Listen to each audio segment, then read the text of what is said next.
What's new? Same old daily bunkaroo. Mr. Powers says he wants to see that foreign stuff as soon as it comes in. Don't declare war for a few minutes.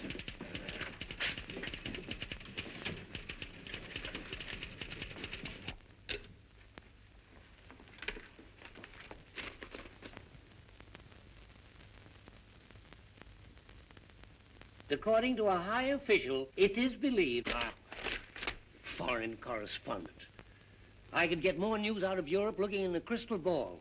That, Stebbins cable has a morsel in it? Stebbins makes me sick. They all make me sick.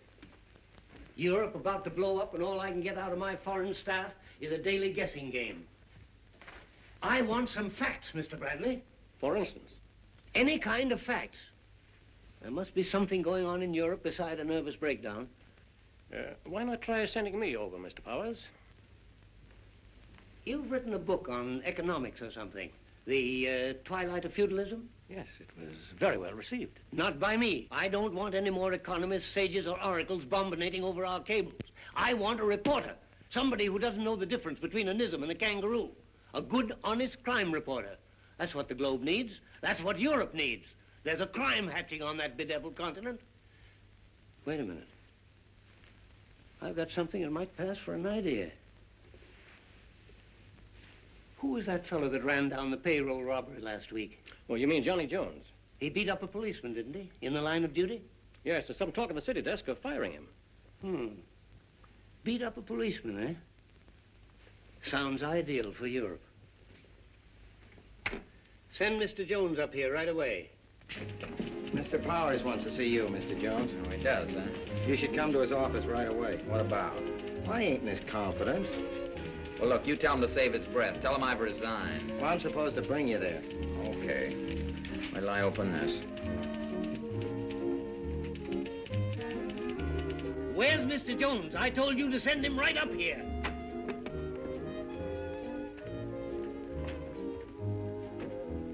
Are you Mr. Jones? Yes. Sit down, please. Oh. You mind a personal question? No. Are you married? No luck. Single, eh? Ever been in Europe? No.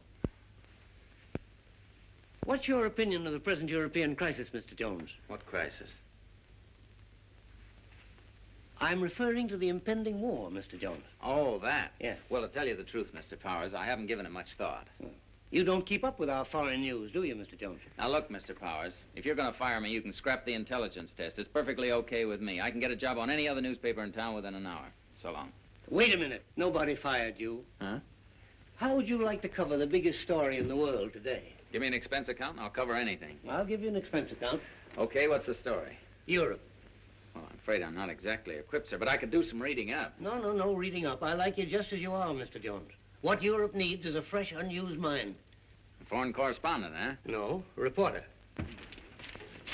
I don't want correspondence. I want news. You think you could dig up some news in Europe? I'd be very happy to try, sir. Now, this is what I mean.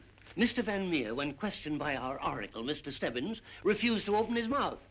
1,200 words, cable told, to the fact that the great Van Meer had nothing to say. Do you know what that kind of stuff is doing? It's driving our readers crazy with frustration. Who's Van Meer? A keynote to the European situation today. Listen, Jones, if Van Meer stays at the helm of his country's affairs for the next 3 months, it may mean peace in Europe. If we knew what he was thinking, we'd know where Europe stands. German, huh? No, Holland Strongman, one of the 2 signers of the Dutch treaty with Belgians. Now, this is your first assignment. I want you to talk with him, find out what's in that treaty and what he thinks is going to happen. Facts. Van Meer, huh? Right. Anybody else? No. Well, how about Hitler? Don't you think it'd be a good idea to pump him? He must have something on his mind. Yes? Mr. Stephen Fisher to see you, Mr. Powers. Tell him come in. Did you ever hear of Stephen Fisher? No, I'm afraid he's not on my beat. Well, he is from now on. He's head of the Universal Peace Party and very close to Van Meer. They're both working to prevent Europe going up in flames. Oh.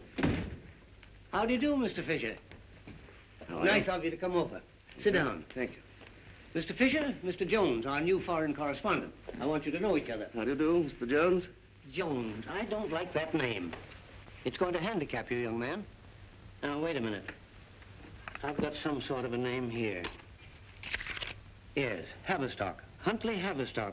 Sounds a little more important, don't you think, Mr. Fisher? Oh, yes, yes, very dashing, too. It sounds better than Richard Harding Davis. Richard Harding Davis, what's the matter there? Oh, we can't use that. That's the name of one of our greatest war correspondents 40 years ago. Well, speak up, young man. You don't mind being Huntley Haverstock, do you? Rose by any name, sir. It's really very exciting being present at the christening of an American newspaper correspondent. Shouldn't we break a bottle of champagne or something over him? You should break one over my head to see if I'm still awake. Huntley Haverstock. Well, Mr. Haverstock, you better get started. You've got a lot to do. Passports, photos, visas. Expenses. Oh, I'll send a note to the cashier. I hope you brought your Sunday articles over. Yes, I managed 3 of them. See you in London then, Mr. Haverstock. Oh, yes, of course. Thank you, Mr. Powers. Thank you for everything. Except Huntley Haverstock.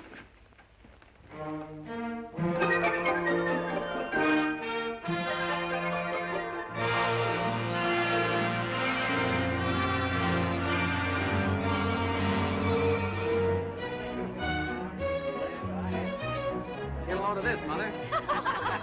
How's it look, chic?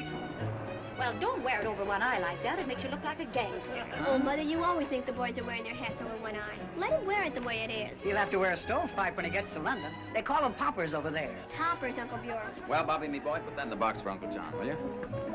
Let me try it on. No, I'm going to try it on first. Now he's a regular war correspondent. Without a war. Well, I'm afraid he'll get his war all right. Oh, they're all throwing a big bluff over there. Let's hope so. Well, Mother, how do you like the way we have our little nest furnished? Well, if I were you, I'd hang lighter curtains, and I think I'd move that sofa out in the middle of the floor. It's too bad you haven't an open fireplace. Well, now, if you'd speak to the captain, I think he'd tend to everything.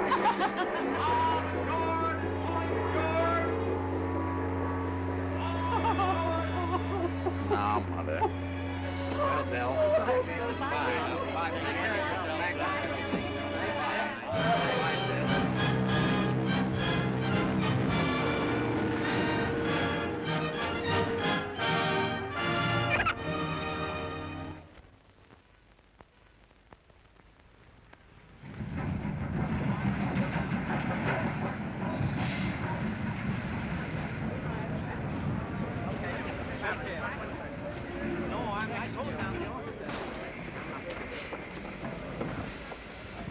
You're Jones, aren't you? My name's Stebbins, London man for the Globe. Oh, yes, Mr. Powers told me you'd probably be here. Darn nice for you to come. That reminds me, I lost mine on the way over. I can say your other name, too, that Huntley Tavis.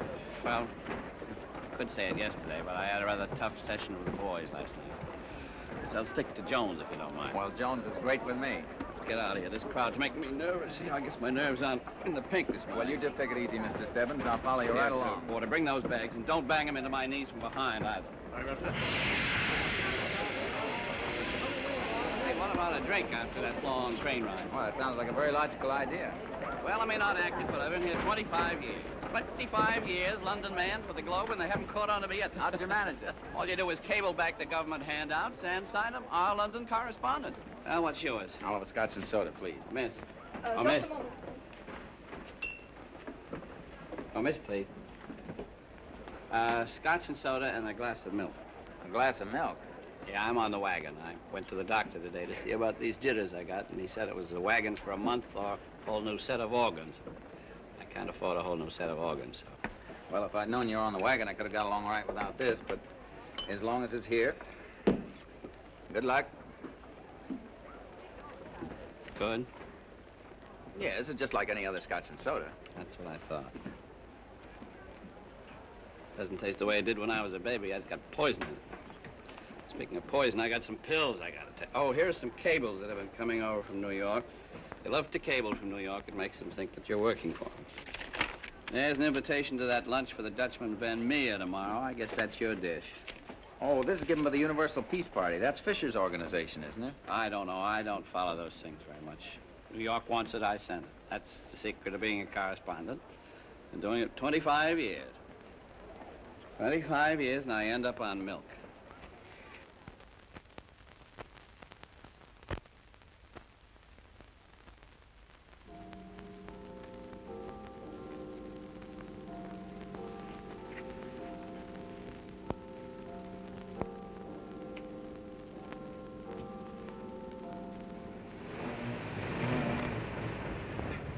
Morning. How's the water wagon? Look at that. One of them shook off this morning. Oh, well, I'm just on my way to the Van Meer luncheon. I gotta have lunch here with old man Clark. He's the international press big. Oh, here you are, darling. I didn't know whether to meet you in the grill or upstairs. Goodbye, Stebbins. Goodbye, Miss Clark. Who is he calling Clark? He's got his nerve. Oh, some fresh American reporter. Morning, Mr. Van Meer. I beg your pardon, sir. You are Mr. Van Meer, aren't you? That's my name, yes. Oh, my name's Haverstock. You don't know me. I'm an American. I just happen to be on my way to your luncheon. Ah? Now then, perhaps... Well, that's very kind of you, sir. Come. It's all in a good cause. Savoy Hotel.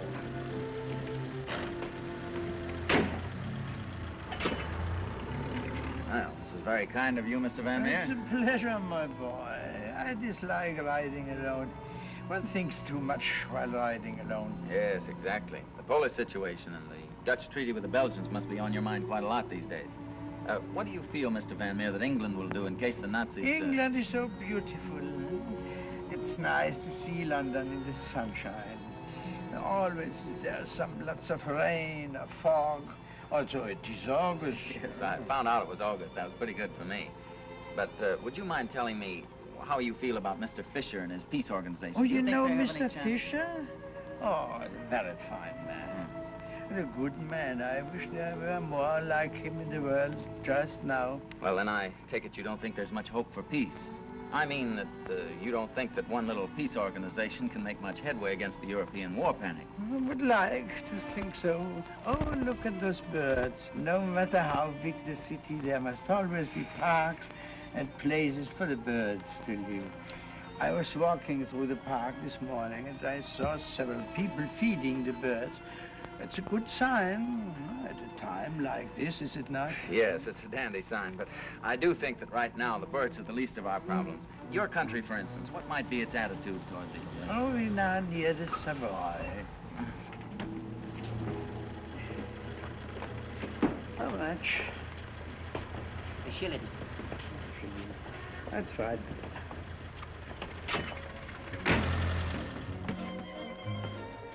By the way, young man, what newspaper do you represent? Well, as a matter of fact, Mr. Van Meer, I'm not exactly a reporter, but I was trying to get you to talk. I didn't want bird talk either. Now, I gathered that. And just what was it that you were trying to get me to tell you? Well, to be perfectly frank, I was trying to find out what you know about the possibility of a general war. How do you really feel about it? My boy, I feel very old and sad and helpless.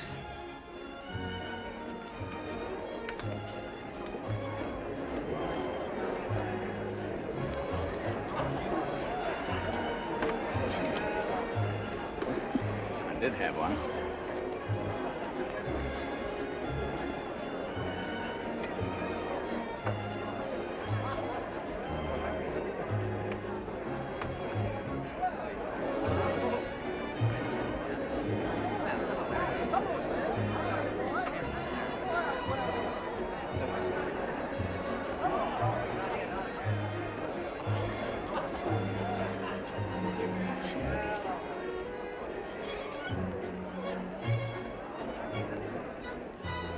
I haven't heard anything further. The last news from Poland was very alarming. Nobody wants war, and yet... Then we don't have to have it, do we? You must understand, Miss Fisher, that often circumstances over which we have no control... Oh, yes, those very convenient circumstances over which we have no control. It always seems odd, but they usually bring on war. You never hear of circumstances over which we have no control rushing us into peace, do you? Very determined woman, my daughter. Come on down, let's go and see if you can pick a fight somewhere else. Excuse us. Good for you. Wasn't he a bore? So many worthy people are, my dear, bless them. How do you do? How do you like to be fishing in Ireland at this minute? Awful pace we're going. Haven't had a good sailor swim together in months. Not even a game of cribbage. Miss them? Up anchor, mate. There's the Admiral. He has a weakness for you. Go on, do your stuff. Ah, here you are, the Jones that became a Haverstock. Have a good trip across? I still wish we were Richard Harding Davis. So do I, sir. Anything except... Hello. Oh, hello. I want you to meet Mrs. Appleby. Mrs. Appleby, this is Mr. Huntley Haverstock, special correspondent, New York Globe. Foreign correspondent, not really. Cross my heart. Oh, but you look such a dear, sweet boy. You don't seem a bit like the others, you know, they say. Oh, no? But I'm sure you're marvelous at it. I wonder if you know a friend of mine, Monty Rockingham. He's in the embassy at Istanbul. Or is it Honolulu? Do help me with this distinguished-looking gentleman over here. I can't make any headway with him at all, but I'm sure he must speak some language. Everybody does. I haven't the least idea who he is, but there isn't anybody here who isn't internationally important. This is Mr. Havard. Stark. Meine verdi sind Prägstilpjungs. Es ist nur Latvias, miaru representatives. No English? Vous parlez français? Try German. Sprechen Sie Deutsch? Splendid. What else do you know? Well, only Pig Latin. Pig Latin. Oh, here we are. This'll do it. Ah, Leidivo. Now we're getting somewhere. The universal language. Dear Maharaja.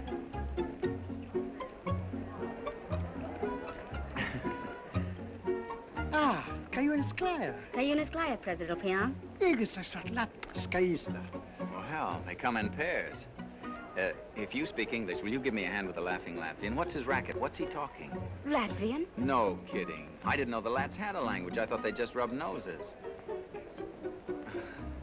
You mean you actually speak Latvian? Oh, just enough to get about.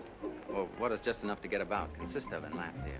Well, I don't think you'd have any trouble. It'd be a comfort to know when I get to Latvia. Oh, you think there might be a chance of your getting to Latvia soon? You never can tell in my racket. I suppose you guessed I'm a foreign correspondent. Are you? That's nice.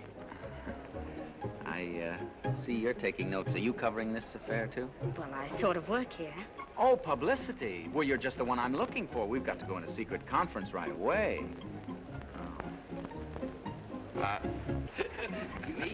Excuse me. I beg your pardon, sir, but I have a Latvian friend here who's particularly interested in the origin of the kilt. I wonder if you'd be interested in talking to him. He's a lovely fellow. It's a most amazing story. You see, the Greeks in the early period, they used to wear a kilt. Now, what is this big secret conference all about? Well, it's no secret as far as I'm concerned. However, I'll let you in on that part of it later. But since you're handling the publicity for this outfit, you might give me a line on what it's all about. I mean, this League for Peace and Understanding. Well, just what is it you'd like to know? Well, in the first place, is this Mr. Fisher entirely on the level? Very much so. Seems like a very nice guy. He is, I assure you. Well, what is it that makes him or you think that an organization like this, made up of well-meaning amateurs, buck up against those tough military boys of Europe? Well, it's the well-meaning amateurs, as you call them, who go out and do the fighting when the war comes, isn't it? Luncheon is served. Oh, please don't go yet. You don't want any of those dreary chicken patties. Well, I'm sorry, I must go. Well, but then sit at the press table with me. Nobody ever listens to the speeches at the press table, and we could talk. After all, you don't even know my name yet. Well, is it necessary? Well, it is to me. I don't mind if you hear it's Huntley Haverstock, because it's really Jones. What's yours? Mine's really Smith. Don't mind if you hear it's anything else.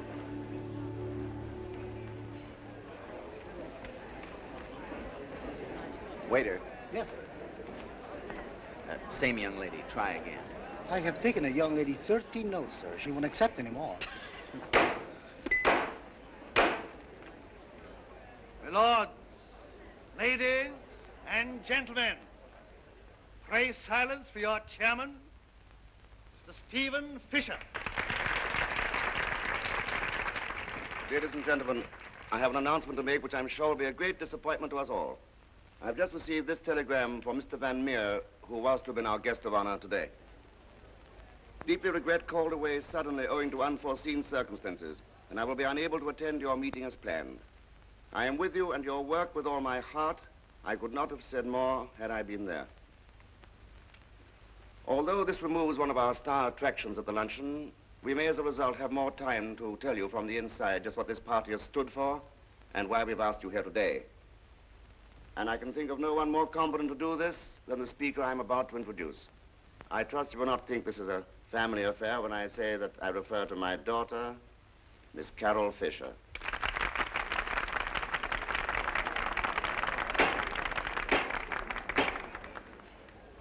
My lords, ladies, and gentlemen, pray silence for Miss Carol Fisher.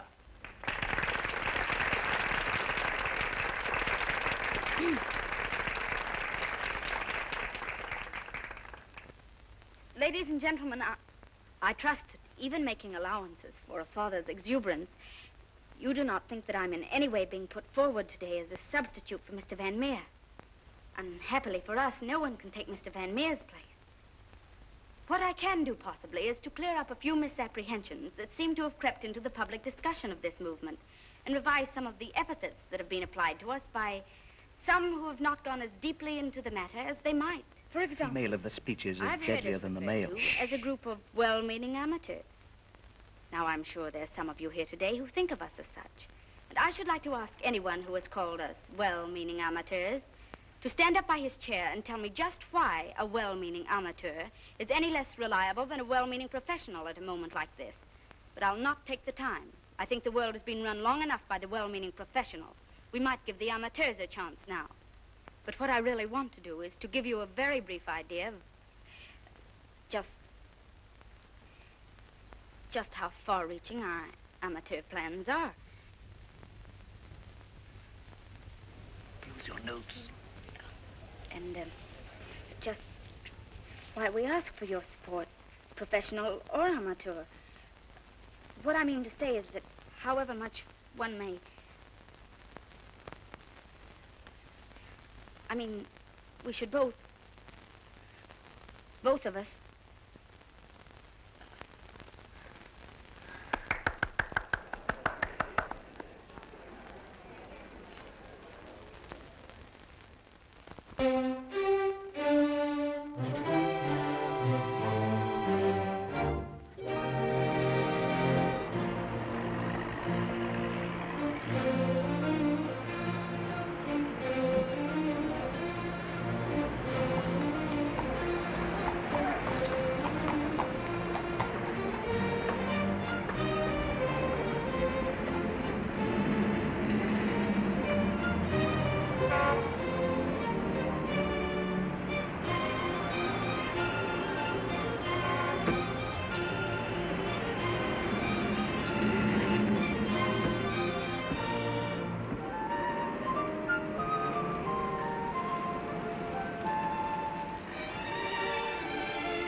Mr. Fisher, how are you? Well, Mr. Haverstock, when did you get over? Just now. I had a cable from Mr. Powers. This conference is my first assignment. Rather an ironic assignment for your first one. A peace conference in the shadow of war.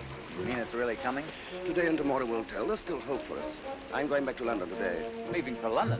But I only just got here. I mean, the conference is just beginning. I think that today and tomorrow the work for peace must be done in London rather than Amsterdam. Well, are you taking your whole staff back to London with you? I mean, even including your... Oh, no. I have someone staying here who'll look after you and see you're given all the help you need. You'll be in very good hands. Ah, here she is. Mrs. Appleby, Mr. Haverstock. Of course, we met at the luncheon. You remember Mr. Piscatittle, don't you? Oh. He's awfully nice, but I still can't understand him. Dr. Williamson, this is Mr. Huntley Haverstock, who represents the New York Globe. He's a little unfamiliar with Amsterdam and the machinery of peace meetings. Would you be so good as to take him under your wing? Perhaps you or Mrs. Appleby might see that he samples 8 or 10 varieties of Dutch cheese at dinner tonight. And now, if you'll excuse me, I must see what unlucky Thursday is going to give up his seat to me on that London train. Don't get into any mischief, will you? Mischief? Your first visit to Amsterdam? Yes. Well, then you must let me take you to Rembrandt's house, and of course that you'll feel It might be a good idea if we went over the agenda of the conference, Mr. Haverstock. Well, no. If you'll excuse me, I think I see a friend.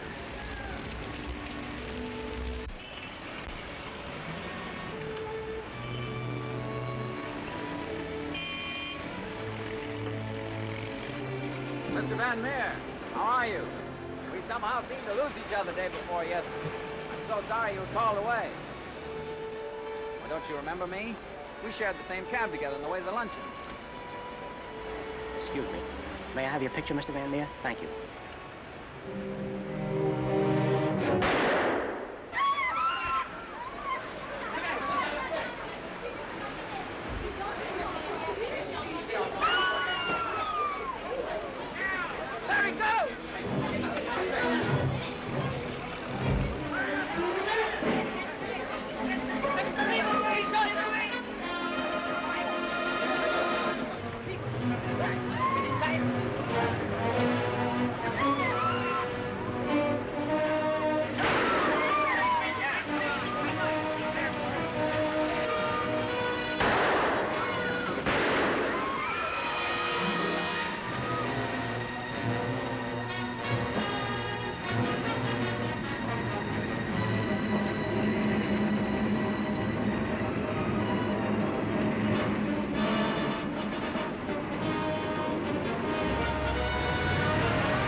out of here. This might be dangerous. Don't be silly. Drive on.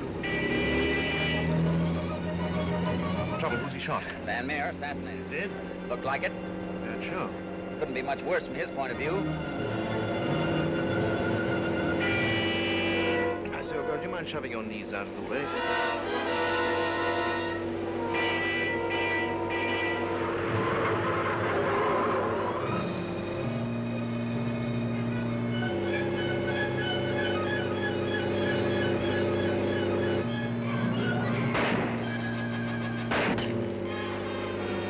You better hop in the back, old girl. Hurry.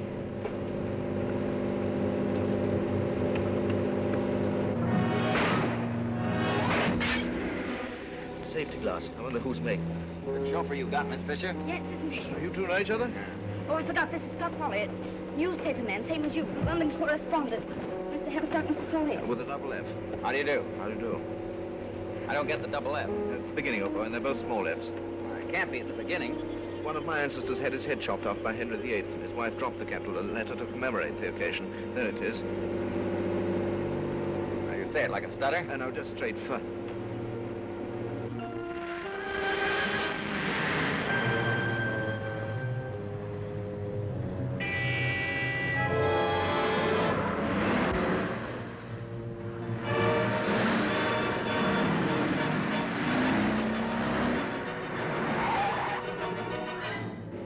Not raining.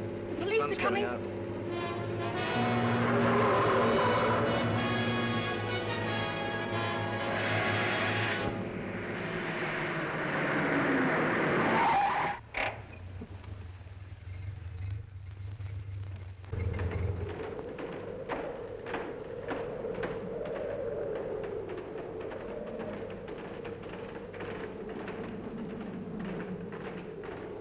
Well, that's the most amazing disappearing trick I've ever seen. You don't suppose they could have got up that high, do you?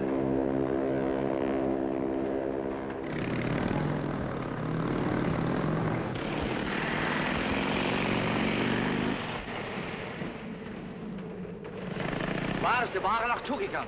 Vanished? Can't likely verdwenen. Verdwenen? Well, take a look for yourself, old boy. Look, tell him your name. Tell him about the two small F's. That'd be a bit over his head. Los, forward! Well, this isn't catching any assassins. We should have kept one of those policemen and played bridge. Yeah, I guess you're right. Oh. I'll bet 2 to 1 on the Derby.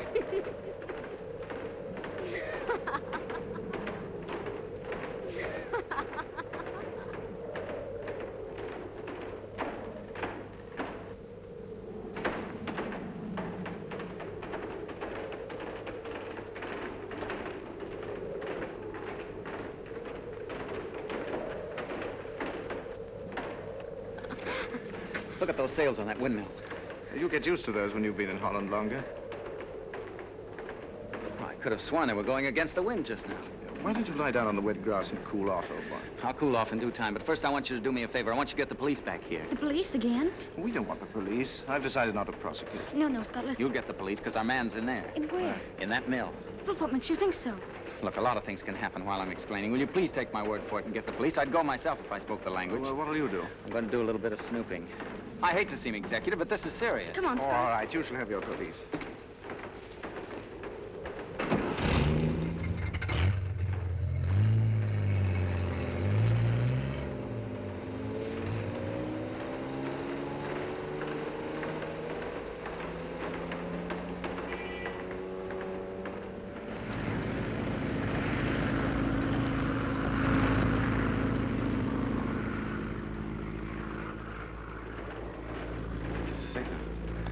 It's a signal for that plane to land.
camera hoog en niet fotografie. Goed.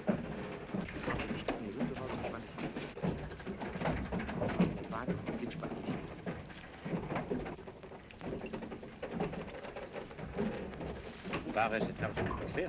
Je prijs, Alice. Ja, maar dit kost me... Je net de volk zal ik voor een ander pak zorgen.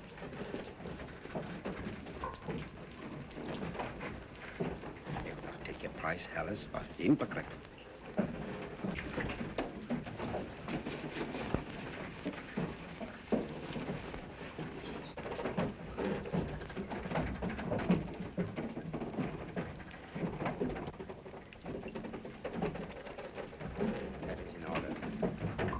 Lastig zijn.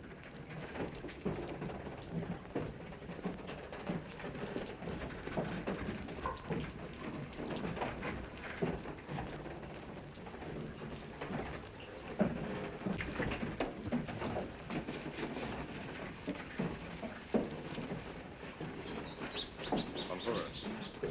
Luister. Nou, hier zijn we. Alles klaar?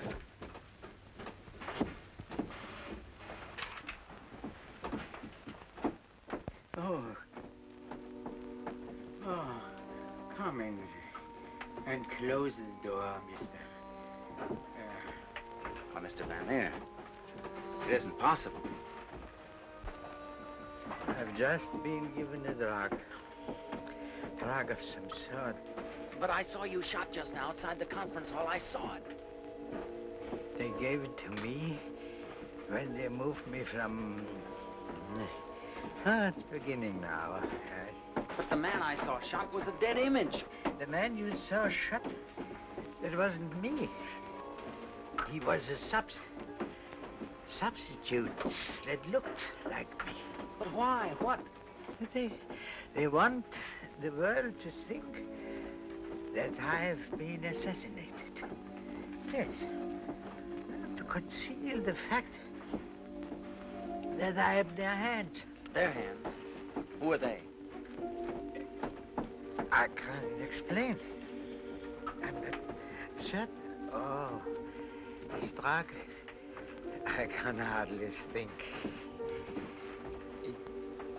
All that I can tell you is that they are going to take me away by plane, like a bird. Always there are places in the city where birds can get crumbs.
Kan hij vervoerd worden? Dat zal wel gaan. Laten we het hopen. Vliegtuigen zijn niet bepaald geschikt voor worstelwedstrijden. Dat is in orde.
zag ik hem dood. Goed.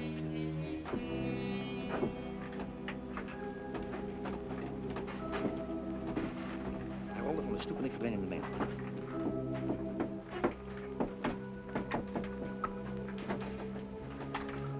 Nou, hier zijn we.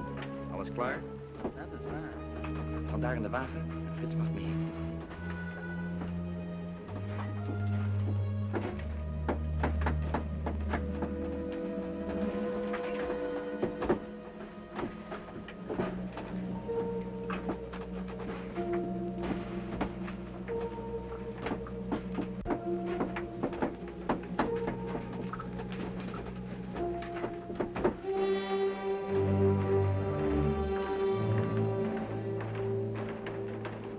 See? Old mill. Up the road. Look. Man. Old mill, understand? Well, does anyone here speak English? English? We speak English in the school. Well, honey, why you been holding out on me? Look, tell these two policemen to come with me. Very, very important. Big old prisoner, Old Mill. Tell him to follow me, do you understand? Hij zegt dat u met hem, me met gaan. En uw man wordt in die molen gevangen gehouden. Ja. Hij zegt hij werkt niks voor hem. Maar hij is best lessen en zakelijk. Dat u met hem meegaat. Volgt u hem als u blieft. Yeah, that's what I've been trying to tell you. Come on. Zeker.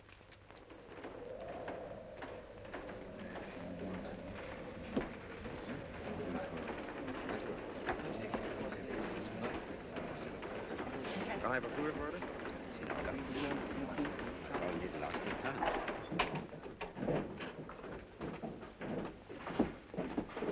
They've gone.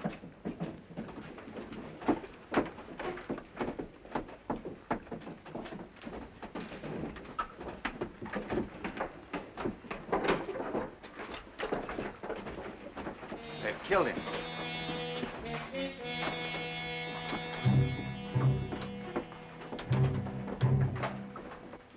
But it isn't. Who are you? Well, where are the others? Er is niemand hier op die Huizenauer zwerver. There's been a frame-up. Ask him where the others have gone. Waar zijn de anderen naartoe gegaan? Ik weet niet waar je over praat. Er zijn geen anderen. Ik heb hier de hele dag geslapen. He says he doesn't know what you're talking about. There are no other people. And in any case, he's been asleep here all day. He's lying. I talked to Van Meer in this very room.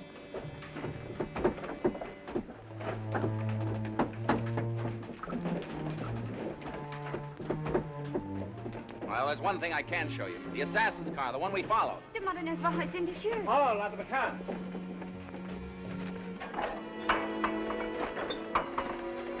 Rather a unique specimen, old boy. The only one-horse power car in the world. I don't care what you say. That car was here. Listen, I know I look a fool, but there's something fishy going on around here. There's a big story in this. I can smell it. I can feel it, and I'm going to get to the bottom of it if it's the last thing I do. And nothing's going to stop me, do you understand? I'm going to prove that that was not Van Meer that was assassinated, but his double.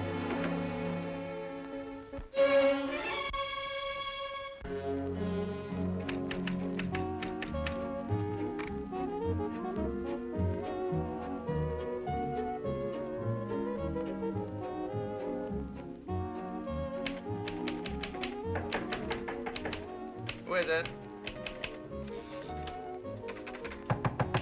All right, come in.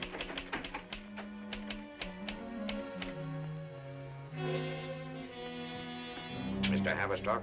Yes? What are you, the house detective? You weren't announced. I'm sorry, sir. We asked at the desk. Policeman, huh? Well, don't tell me you're here to apologize about the windmill. No, sir. We simply want you to come with us, if you will, and tell your story to our chief of police here. Well, now, let me get this straight. Does this chief of police speak English? Because I'm a very busy man. It will take no more than half an hour, sir. We all speak English. All speak English? Well, that's marvelous. That's more than I can say for my country. Look, would you sit down for just a moment? I have to make a phone call. Dinner date for the young lady.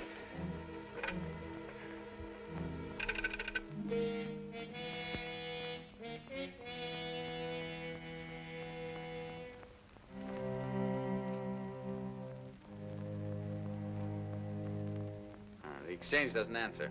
Well, I'll call later. Look, I'm a very quick bather. Would you excuse me just a minute while I jump in and out of the tub and give myself a quick shave? Just look at some magazines there. I'll be right back. You couldn't bring the chief of police here, could you? No, I am afraid not. No, I thought not.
Please don't bother to come. Well, you'll find it on my dressing table.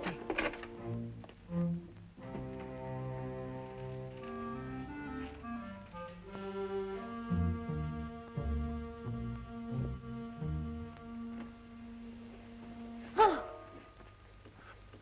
Well, we meet again. So it seems. Quite a lot's happened since I last saw you. So I see. I had quite a chase after that guy outside Amsterdam. It's quite a country, you know. It's interesting. Windmills and tulips. Did you find everything you... We were just talking about the tulips. Don't seem to be any. I really think I should be going now. Thank you very much for the powder. Oh, must you really go now? Yes, I must be going now. Really. Goodbye.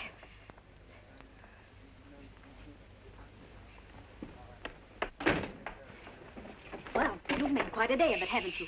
Made Now, bookies listen, out of Scott Folliot and me in front of the local police, broken into my bedroom and disgraced me before a very important friend of my father's. What are your plans now, may I ask? I'll tell you if you'll You wait might at least have had your clothes on. Take it easy, take it easy. This is serious business. I've got to talk to you. I've seen your serious business before. What are you doing in my bedroom? I'm escaping. Escaping from what? From a couple of fellas in my room about to kill me. Oh, they are. May I ask who? Two gentlemen disguised as policemen waiting to take me for a ride. Mr. Haverstock, don't you think you've been talking through your hat long enough? But I'm not talking through my hat. I've thrown a monkey wrench into some international dirty business, whatever it is. I know Van Meer's alive. That's the reason they want to kill me. I can think of others. Now, look, you've got to help me. Not for my sake alone, but this is the biggest story in Europe. Look, your childish mind is as out of place in Europe as you are in my bedroom. Get over there. Ez bij Doorman Bosja hier. Kan je eens klaar? Man, lort jasne snaro. Lusu pi door dat man, huh?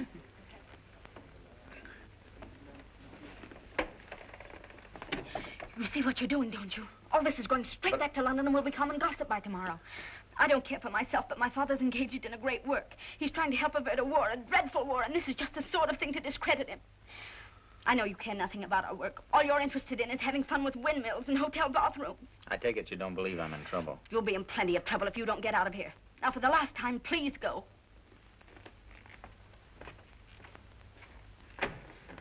Okay.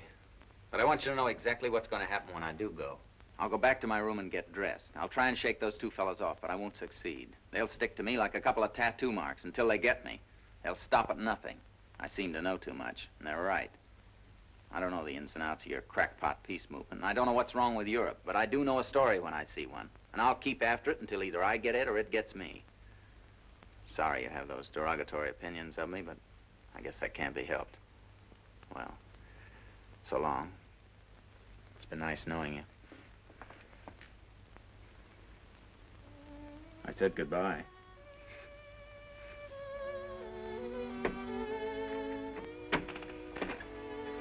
Don't go. Oh, well, I guess I could have handled those fellows all right with a little luck. Oh, but we mustn't take any chances. We should get some help. Well, that's what I had in mind at first. I'll get Dr. Williamson and Mr. Van Stars. No, not with me. This way they might not understand. They have understood.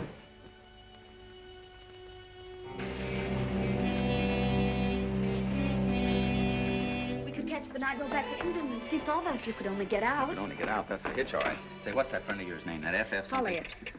Give me Mr. Folliot's room, please. Left the hotel? Well, that's strange. We were to dine together tonight. Well, obviously you realized how much I meant to you. You'd mean much more to me with your clothes on. No, you like the intellectual type. I like the Say, type. I've got an idea. Give me the manager, please. Bus for the valley, will you? Hello, is this the manager? Well, this is Mr. Haverstock in 537. Say, what kind of a hotel is this? My bathtub leaks, my phone's out of order, and I've been robbed.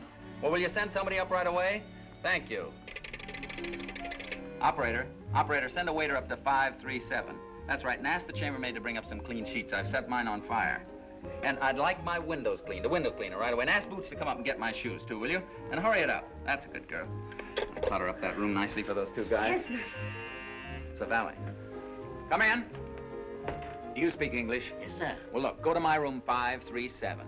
And get me shirt, tie, suit, and a hat. You see, my husband's waiting in the room for this gentleman.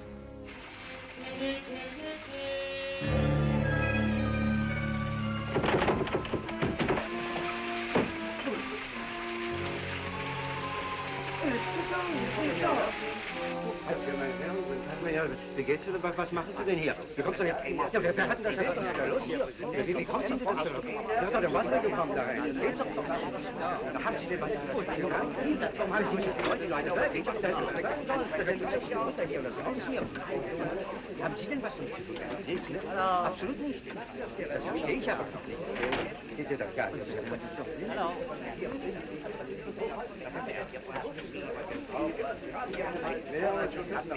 Hello.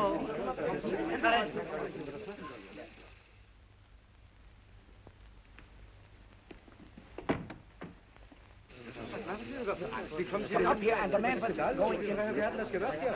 Das hat noch keinem gesagt. Das ist ja was.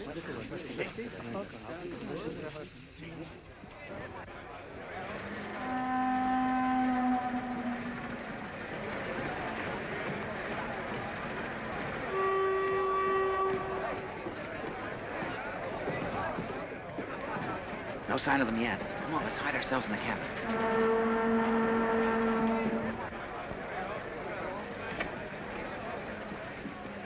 Full up, sir. Sorry.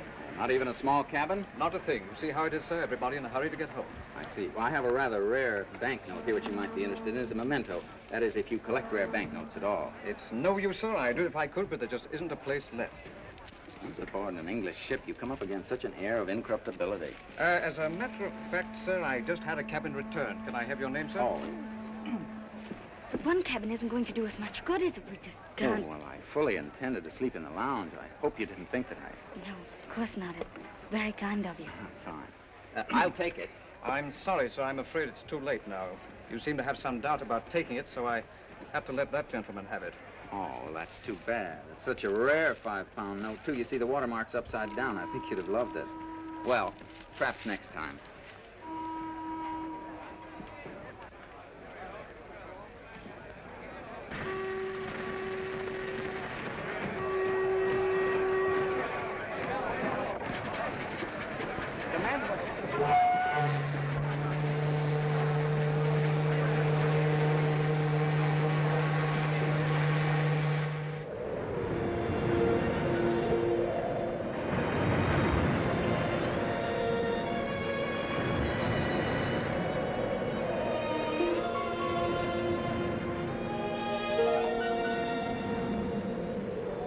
Were you really going to tip that man £5? Why, of course. I charge all my traveling expenses to the office. Corrupting an official, £5.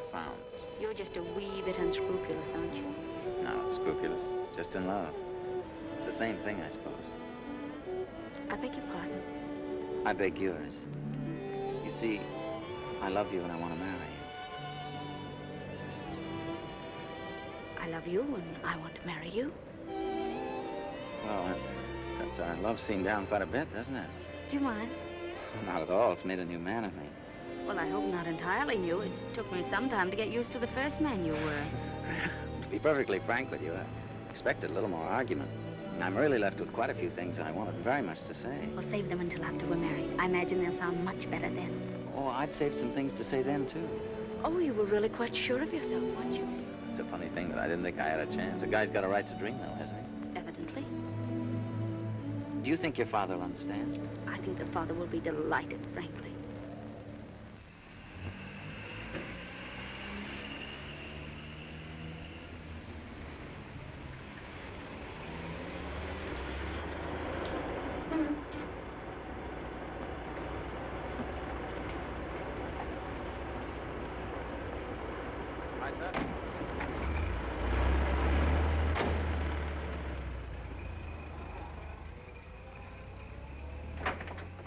Good morning, Miss Carroll. Good morning, Stiles. This is Mr. Haverstock. Is Father up yet? Yes, Missy's having breakfast. Come on.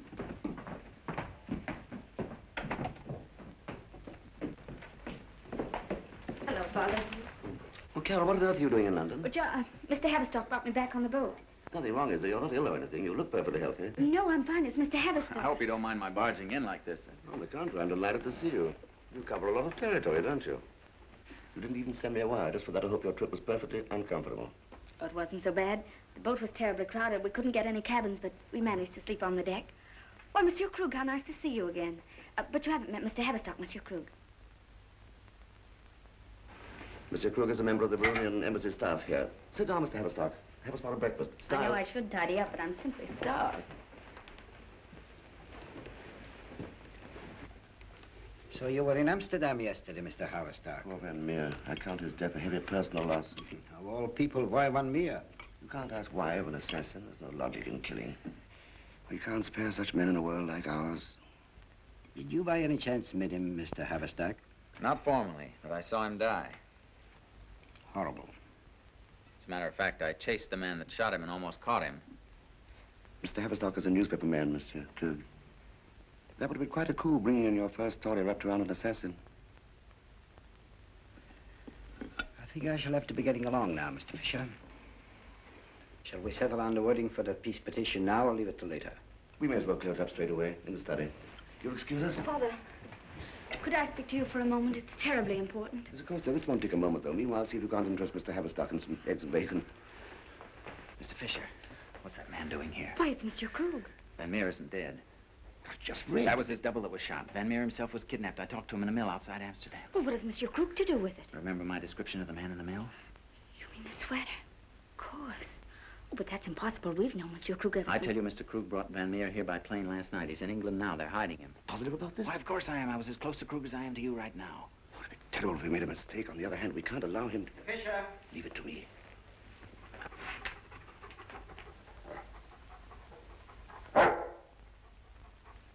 I don't want to seem inhospitable, Krug, but I must ask you to leave my house. I'm sure that Mr. Haverstock is going to suggest that I turn you over to the police. Mr. Haverstock seems to be something of a troublemaker. I thought you said he'd been taken care of by our agents in Amsterdam. I thought so, too. I don't understand. Unless perhaps Miss Fisher's being with him may have caused complications. It would have been ideal if she had been in our confidence. Please leave my daughter out of it. I beg your pardon. Most unfortunate his coming here. I've never had to cope with this sort of thing before. Thanks to you, Krug. Someone has to take care of the sordid details. But this is close to home. In fact, it is my home. After all, I'm only a politician, in a sense. And politicians aren't usually called upon to, do away with their guests, are they? Quiet, boy, quiet. Not in the house, no, sir. But I have an idea.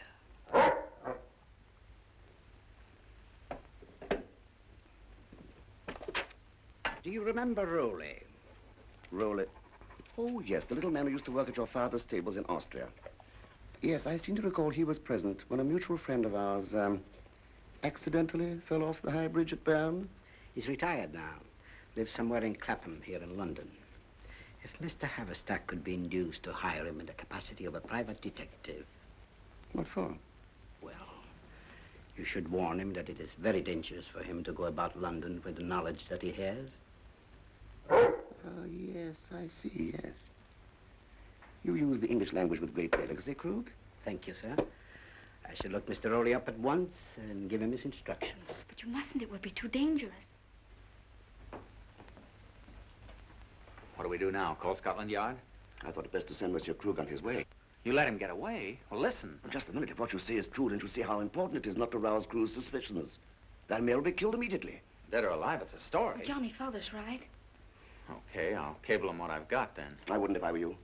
Van Meer's life may depend upon our keeping this quiet for a few hours at least. Keep it quiet? A famous diplomat's kidnapped right under my own eyes and I muzzle myself? I'm sorry, Mr. Fisher, but this is a story with facts in it. This is the kind of story I was sent over here to get. This is the kind America's waiting for. It'll be a bigger story if you can wait just for a few hours. Until we can find Van Meer and discover what's behind this whole curious business. I know what's behind it. I don't mean who's behind it. I mean the why of it. Dear, would you, get me on my correspondence with Krug? Please, Johnny, do what Father says. It'll be best for you and poor Mr. Van Meer. Okay. I'll wait. I'm worried about you, Mr. Haverstock. Yeah, I'm a little worried about myself. I feel weak-minded. Oh, you're doing the right thing, but I don't like you dashing about like this without some kind of protection. Oh, forget it. Well, if what you say is true, you need protection. Now, listen, Mr. Fisher, I've covered beer mob killings and race riots since I was a tot without even carrying a rabbit's foot. These people are criminals, more dangerous than your rum runners and housebreakers. They're fanatics. They combine a mad love of country with an equally mad indifference to life, their own as well as others. They're cunning, unscrupulous, and inspired. And I really couldn't face Mr. Powers again if you didn't live long enough to turn in the best story of the year. I'm going to be a fine foreign correspondent hiding in an attic somewhere. I'm not suggesting you hide anywhere. Just get somebody to watch out for you. A nurse, huh? Johnny Jones goes to Europe and hires a nurse. That's going to look great on the expense account. No, I know a very efficient private detective agency where we can get just the man. Okay, whatever you say. I can arrange it all for you. And if it'll make you feel any better, I won't mention it to anybody. Mention it? Listen, if anyone finds out I've hired a bodyguard, I'll shoot myself.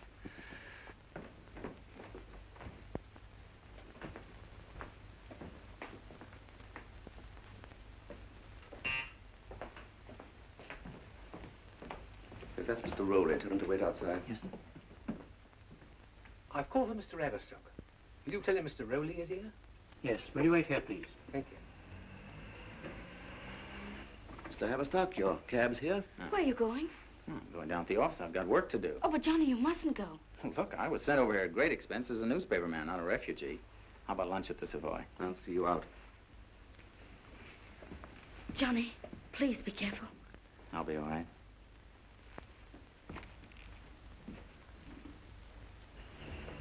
Mr. Everstock? Say, is this the man? Look, who's protecting who? Well, I ain't lanky, sir, but I'm quick. I take it you understand exactly what you have to do. Yes, sir. You can trust me to take good care of Mr. Everstock. Are we going now, sir? Yes, you can take me down to my office in Fleet Street, and if you're good, you can run me to the American Club. Right, sir. You keep after this other thing. Of course, as soon as there's any definite news of our friend, I'll let you know. Then you can break the story. Goodbye. Goodbye, sir.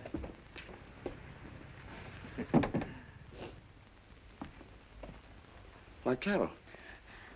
Nothing must happen to him, Father. I just couldn't.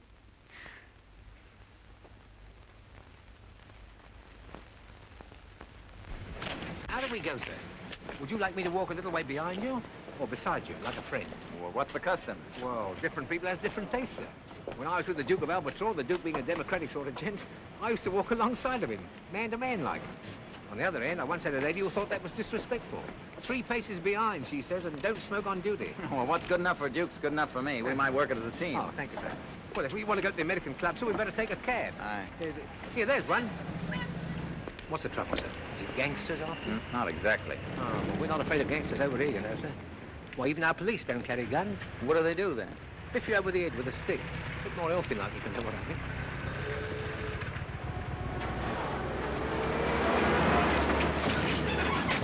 Did you see that? Someone deliberately pushed me. Well, that was me, sir. If I'd have pulled your flag, you'd have been caught. It was push or nothing. Well, that's smart work, Mr. Rowley. Thank you very much. Oh, after all, so that's what I'm here for, isn't it, eh? Taxi!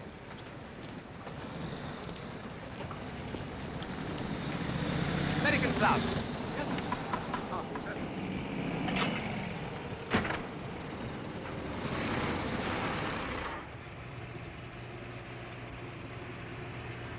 I'm not certain, sir. We've got an idea. 2 men just got in another cab to follow us. I don't see anyone suspicious. Well, I may have been mistaken, but I'm almost certain I saw them. They may have heard where we're going. Driver. Driver! Go down Victoria Street, round past Buckingham Palace. Right, sir. We might give them the slip if we go the long way around. I'm afraid they're still after us, sir. Our best plan is to pull around the next corner and change cabs. Driver, take the first to your left and pull up. We're going to walk a bit.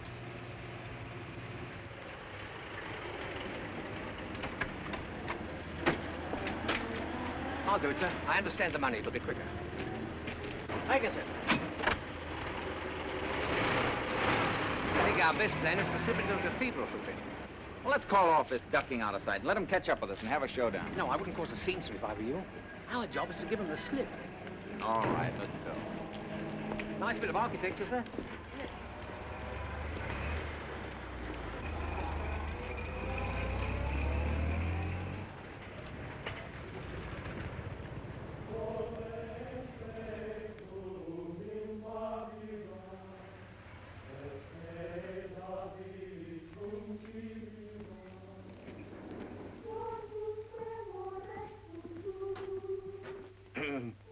Do you mind not going right in, sir?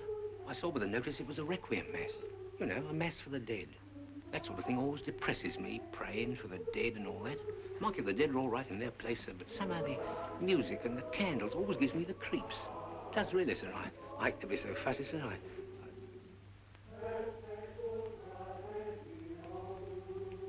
How about a trip up top, sir?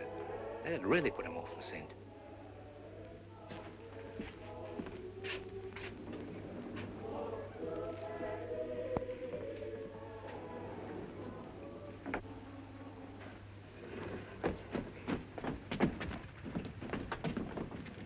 Boys, careful there.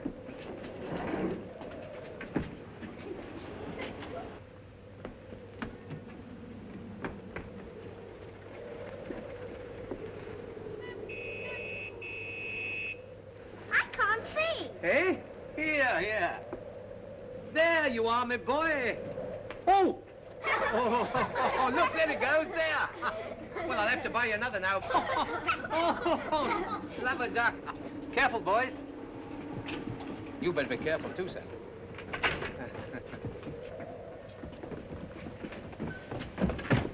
Not yet, boys. Come on, we've seen it all. Let's get out of here. I have a luncheon date and plenty to do before. I've got it in mind, sir. Don't you worry. Really, now, look. Isn't it worthwhile coming up here to see it, sir? Eh? Why, look, there's the Houses of Parliament over there. And there's St. James's Park. That green patch. Yeah. Come along, boys.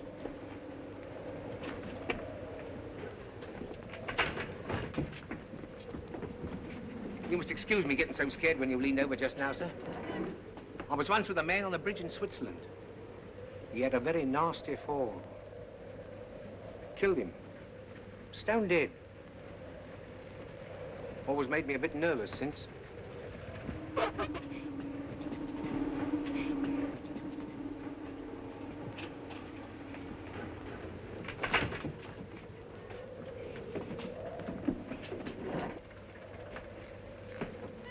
Oh, don't go down just yet, sir. I'd like you to see St. Paul's. There it is, sir, just coming out of the mist.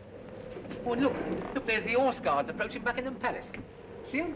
Well, it down makes there. the backs of my legs go funny. I'd always did. Let's get down again, Eric. We've only just come up. Why didn't you say so before? Excuse me, miss, I know just how you feel. Them as has no id for rights can't help it. Nobody ought not to blame them. And what's it got to do with you, I'd like to know? All right, son, all right. Keep your hair on. I was only sympathizing with the lady. I'm going down anyway. Well, wait for the lift. No.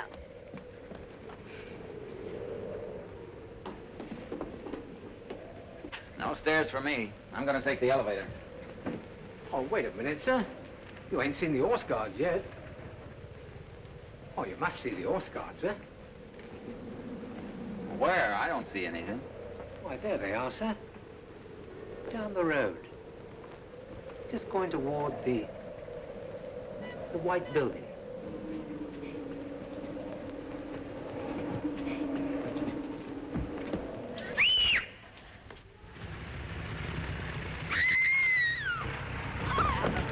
No, boys, this way.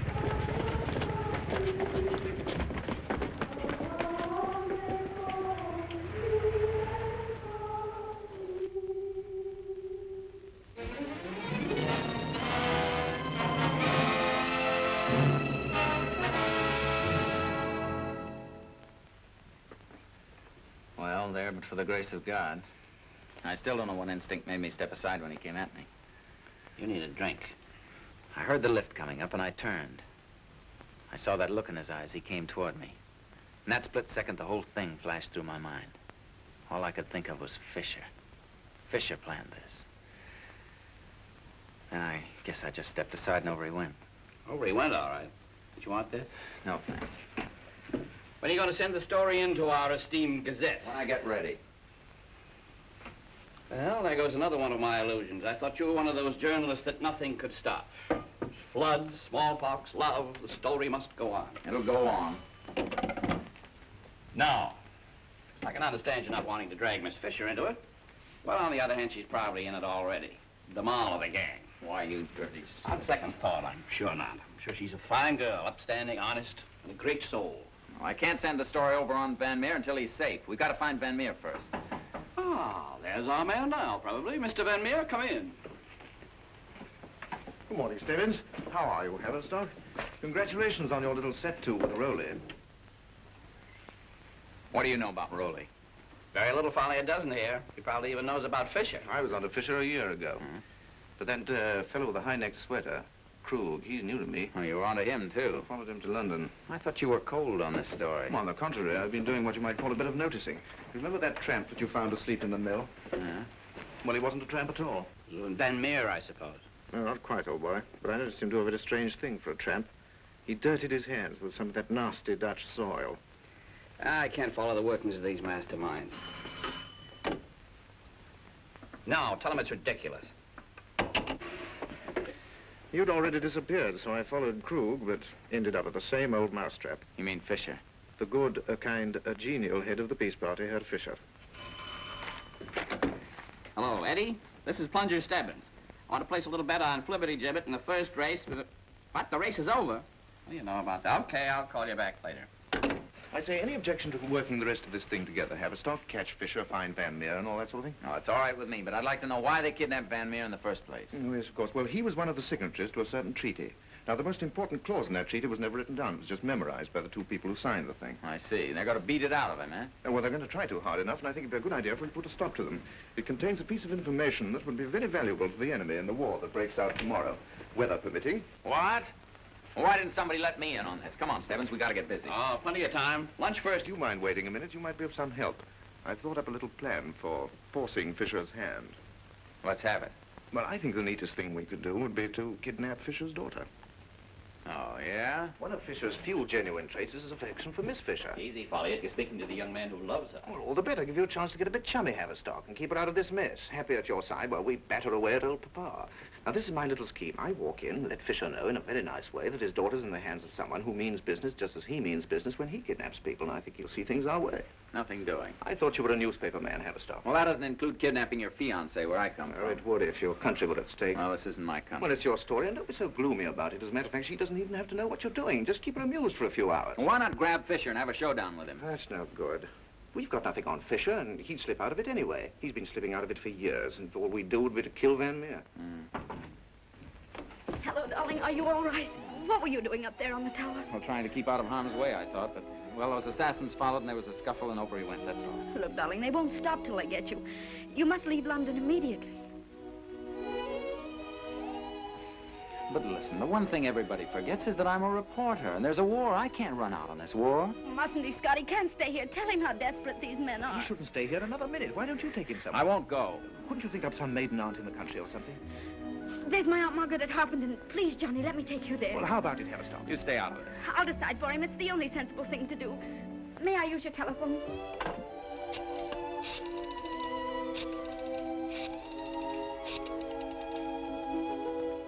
Hello, Stiles. Miss Carroll speaking. Would you tell Mr. Fisher that I'm driving down to my Aunt Margaret's at Harpenden? I don't care what you arrange, I won't I'll go. be back in time for dinner. Thank you. There, it's all settled. We can get you a toothbrush. Tell you, Carol, it's no good. Oh, I'm Johnny. wondering whether this idea of your aunt is so good. Maybe it'd be better if you went further out, say Cambridge. Oh, but there's no place as obscure as Harpenden. It isn't so much the place as the fact that Krug or someone who knows you might connect you with it. Maybe you're right. Let's make it Cambridge. All right. In the meantime, I'll phone your father so that he doesn't worry. Thank you, Scott. Please, Johnny.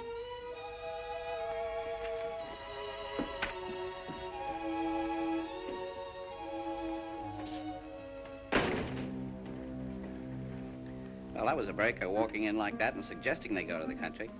Well, as a matter of fact, old boy, I suggested it to her on the phone about half an hour ago.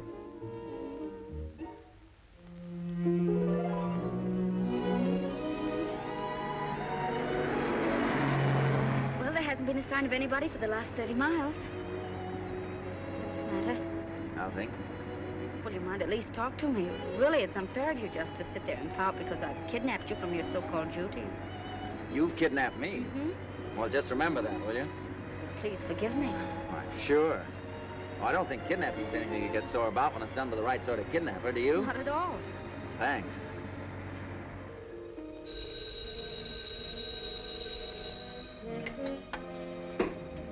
Hello? No, Mr. Follett, I'm afraid he's not in yet. Very well, sir.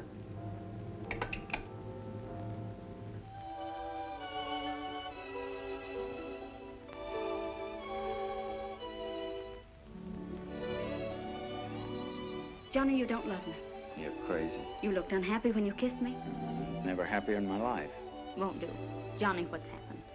Oh, I don't know. The war, I guess. They say it's coming tomorrow. Oh, so you've changed your philosophy since yesterday. There are more important things in the world than love.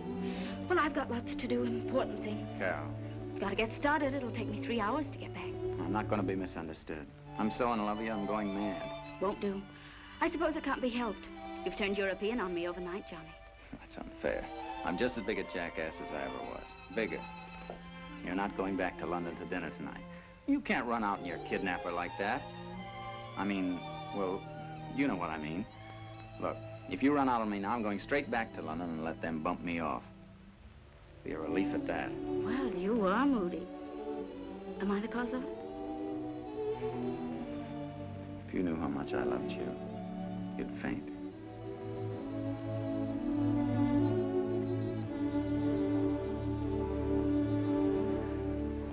There. What'd I tell you? Come in. Mr. Averstock? Yes? Call for you from London. We'll have him switch it out. I'm sorry, sir. There's only one phone here, and that's in the office. All right, I'll come down. Forgive me for a moment, dear.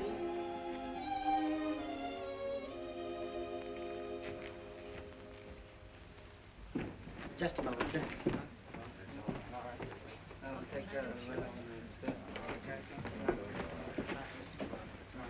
Hello? Hello, is that you, Haverstock, old boy? Are you alone? I mean, can you talk? Well, I can't get a hold of Fisher. He's been out all the afternoon. I'm afraid you'll have to keep the girl there much longer than we planned. Well, I don't know what time he'll be back, but I've got to catch him alone. I think you better keep the girl there for the rest of the night. But that's absolutely impossible. Well, we can't let this thing go now. Well, I can't very well explain, but I simply couldn't pull a thing like that. Well, you've simply got to try, old boy. There isn't anything else to be done. I'm counting on you. Hello? Hello?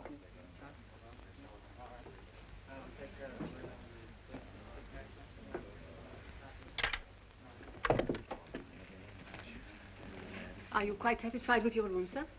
Well, not exactly. That is, I mean, yes, but what I really wanted was another room as well, a single room.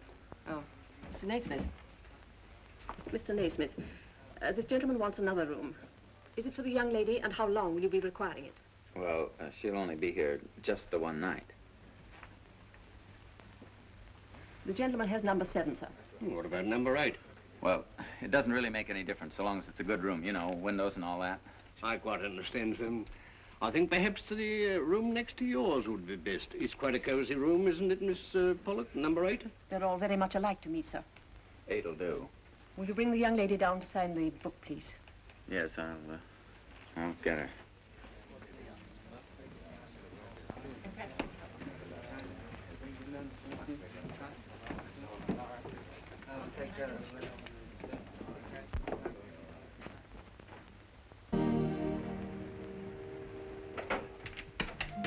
Good evening, sir.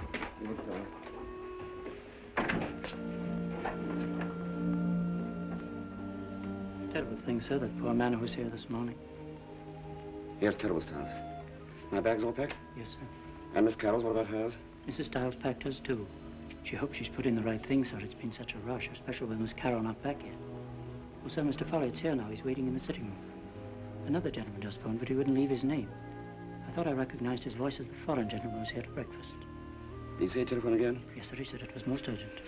Well, show Mr. Follett into the study.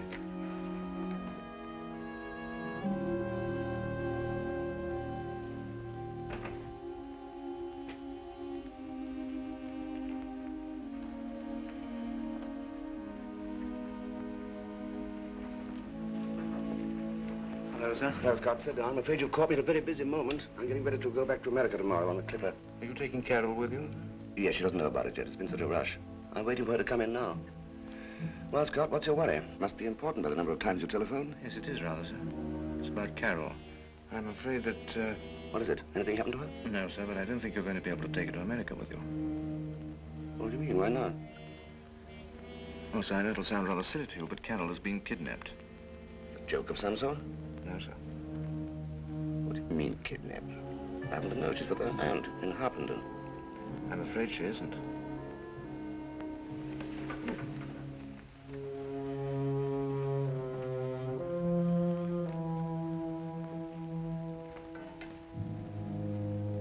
Stiles, who gave you the message that Miss Carol had gone to her Aunt Margaret's? Miss Carol herself, sir.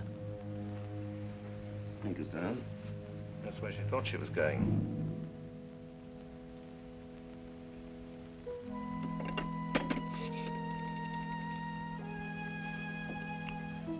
Get me Harpenden 43422. Hello, is that you, Margaret?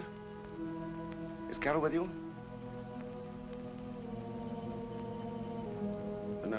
No, I wasn't certain. She said she might be running down to see you.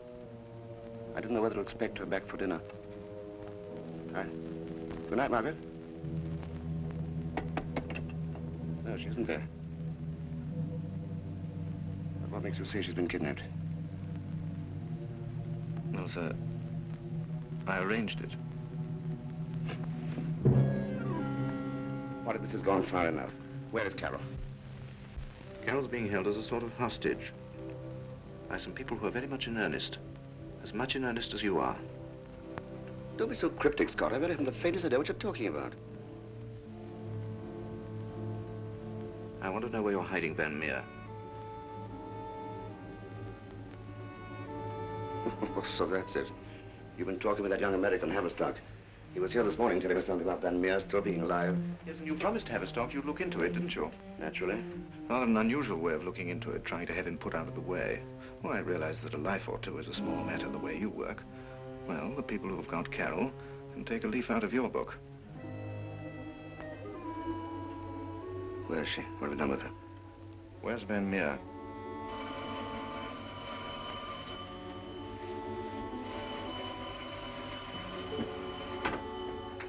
Hello? I think I can get our Dutch friend to talk if you come along yourself. I'm sorry to drag you here like this, but I think it's the only way if you want to leave tomorrow. When you get here, ask at the cashier's desk to use the phone. They'll show you straight up. Very well, I'll drop in as soon as I can. If you want Carol to go with you to America, sir, you'd better tell me where Van Meer is. Bring her back here and I'll give you the address. Carol can be home in 3 hours, but I want that address now. I give you my word you shall have it as soon as Carol is home. I can't possibly wait 3 hours. Besides, I happen to want Van Meer alive.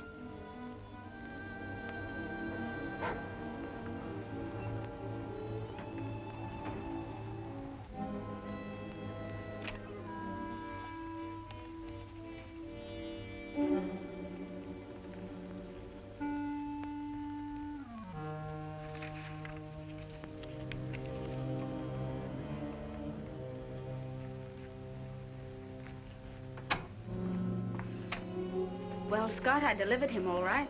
Good. Oh, well, so I think I'll be getting along now. Thanks very much for those points from my leader. Can I take them now? Good night, Carol. Good night, sir. Good night.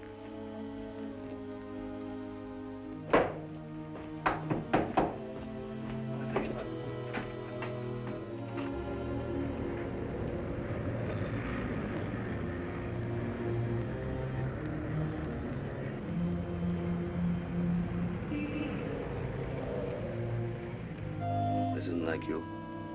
What is it that's upset you so? I know I'm being silly. I'm behaving perfectly stupidly. Please forgive me. I wouldn't mind so much, but I didn't think he was that sort of person. Something to do with young Haverstock. You like him very much, don't you? Well, after what happened today, I drove him down to the country to get him away from those people. I thought you were going to Aunt Margaret's. Well, we were, but Scott Folliott thought it would be better to go further away. So, I thought the college arms at Cambridge would be a good place. When we got there, I found out that he wanted. Well, you see, we'd been joking about it. But when I heard him book the extra room, I knew he meant it. Such a cheap trick. That's what hurts. It was so cheap. It wasn't at all like I thought it was. Well, what difference does it make? I don't care if I ever see him again. You won't have to, dear.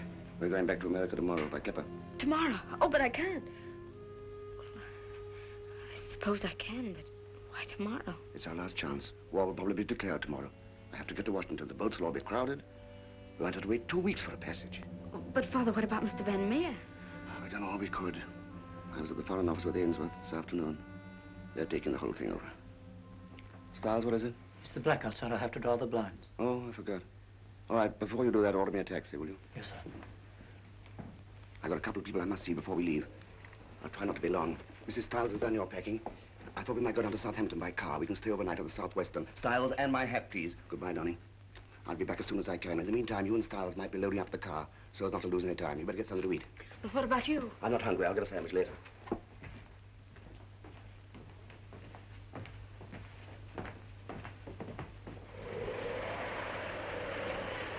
"242 Charlotte Street, halfway up the Tottenham Court Road."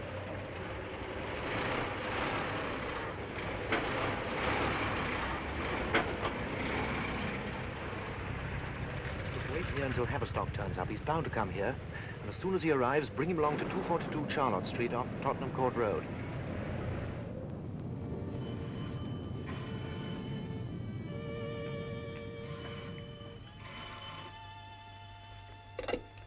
Hello? Hello. Hello? Hello?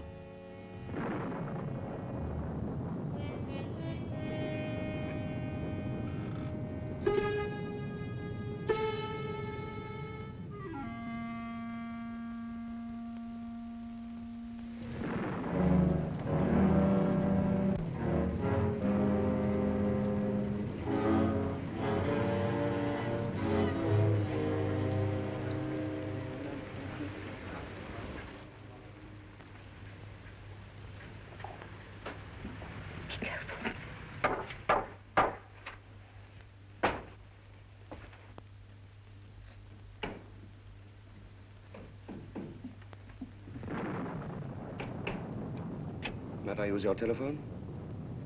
This way, sir.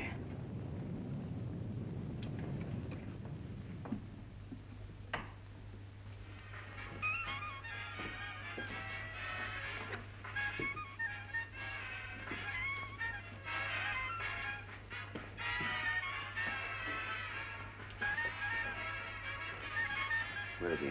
In there. We can't make him say anything. I'm afraid it's up to you. Well, let's get it over. Is this place safe? There'll be no interruption. We close it for decoration. What about those people downstairs? They won't make any trouble. They know what will happen to their relatives in the homeland if they do.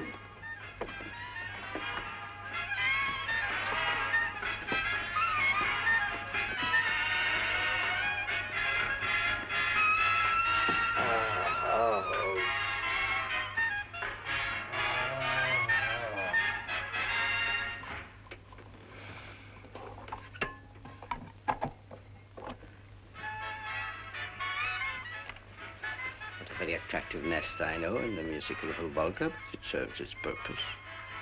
Yes.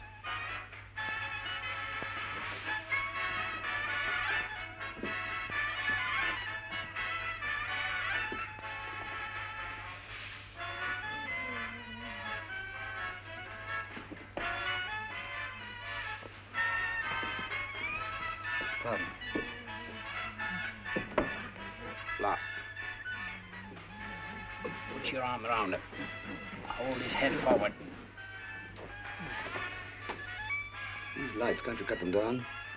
Right.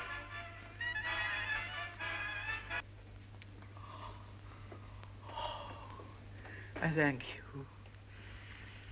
Oh, I thank you very much. You're like my friend, Mr. Fisher. I'm sorry.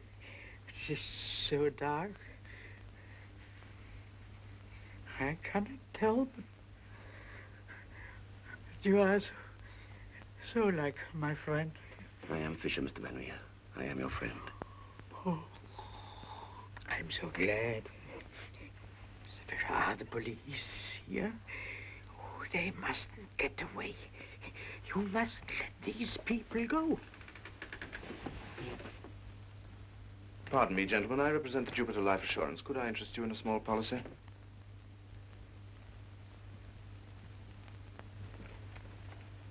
Why did you bring him up here? I didn't know what to do. He tried to pass by. I would gladly relieve the young lady of this embarrassment, but you know how women are with firearms. They have no sense of timing. Now, look, I'll just sit here and you carry on with whatever you were doing. Don't mind me. I sometimes sit like this for hours. Oh, who's that? Is it the police? Oh, tell me where I am. You are in London, Mr. Van Meer. So in London? Have I been here long? Oh, you must send a telegram to my wife. Or tell her that I'm safe with you. Please try to understand, Mr. Van Meer. The police are not here. I am here merely to talk to you. But these people... They think that I'm working with them. They don't know that I'm your friend. We must play a little game. A little game? Yes. They have asked me to get you to tell me what they are trying to find out. But I can't do that. You know that I can't. You can tell me, Mr. Van Meer. Just that one clause in the treaty. Clause 27. Clause 27. Come, Mr. Van Meer. But it's the secret clause. I know it. Clause 27. But they mustn't know it. It would help them if they make war. War, Fisher. You don't want them help, do you? Of course not. Just let them see you telling it to me. That'll be enough. Just let them see you whisper it to me. I'll promise to keep it safe. He's not your friend, Mr. Van Meer. Don't tell him. What's that? Someone just said you weren't my friend. Why didn't you bring the police? Why aren't you taking me away from here? Ah. Oh, you're not taking me away. Why? You're so... Fisher. Fisher. Fisher, where are you? Help me. Help me, help. Oh, yes. I see now. There's no help. No help for the whole poor, suffering world. Oh, you cried peace, Fisher. Peace. There was no peace. Only war and death. You're a liar, Fisher. A cruel, cruel liar. Well, you can do what you want with me. That's not important. But you'll never conquer them, Fisher. Little people everywhere who give crumbs to birds. Lie to them. Drive them. Whip them. Force them into war. When the beasts like you will devour each other. Then the world will belong to the little people. We're wasting valuable time. Kurt.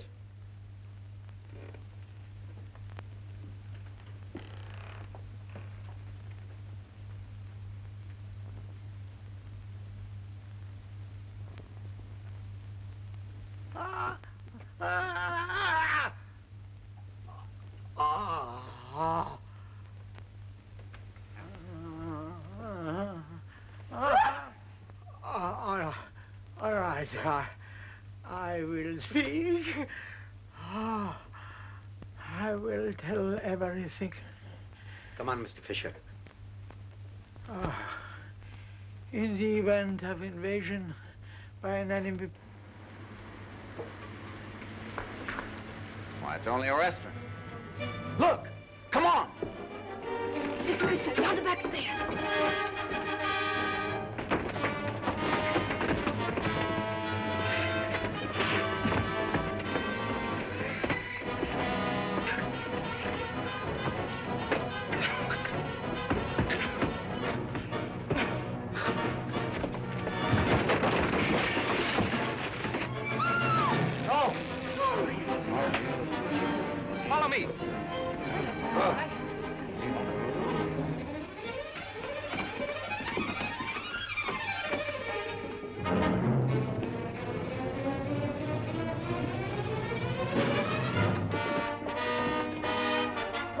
They must have gone out some other way.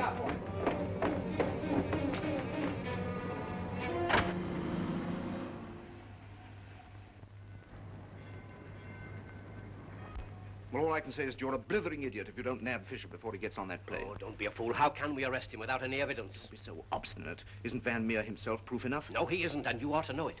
What proof is there against Fisher personally? All the conceited, stupid numbskulls. If you'd stop behaving like a Boy Scout and let us handle this, ask McKenna to come in here. Why don't you go and see Dr. Boniface? He's very good for nerves. Identification of Van Meer complete? Absolutely. Of course, he's still unconscious to the nursing home when they sent him. But there's no doubt it's Van Meer. All right, you better get back there. Take somebody with you so that you can get a statement from him as soon as he comes to. In the meantime, send a man down to keep an eye on that flying boat and wait instructions from us. I say, what's the good of being related to Scotland Yard? I can't get that fool brother of mine up there to do anything.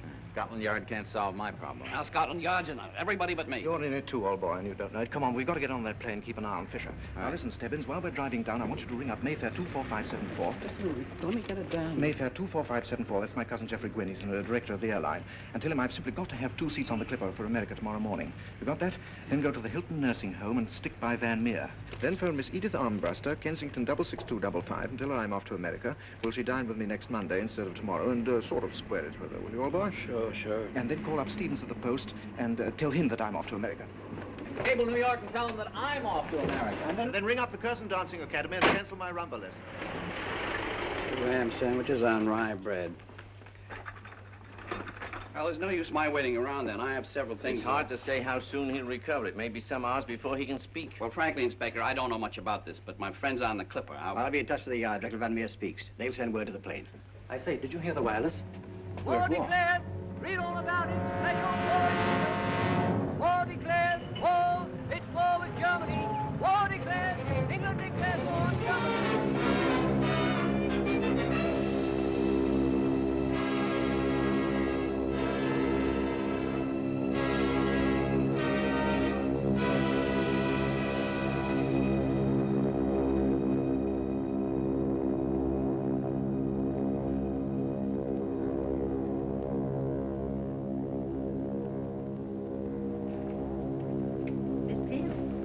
I found that picture. Sure. That's it. Sure, the other way. Isn't that exactly like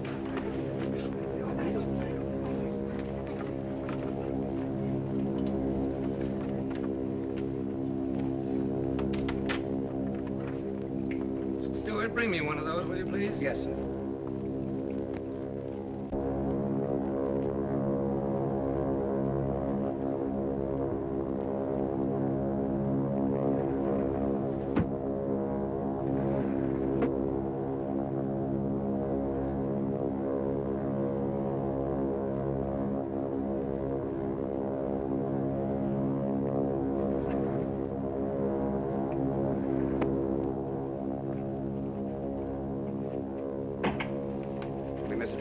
What name, sir? Stewart, is there a message for me, Mrs. Benson? I'll be with you in a minute, madam. This one's for me. Yes, sir.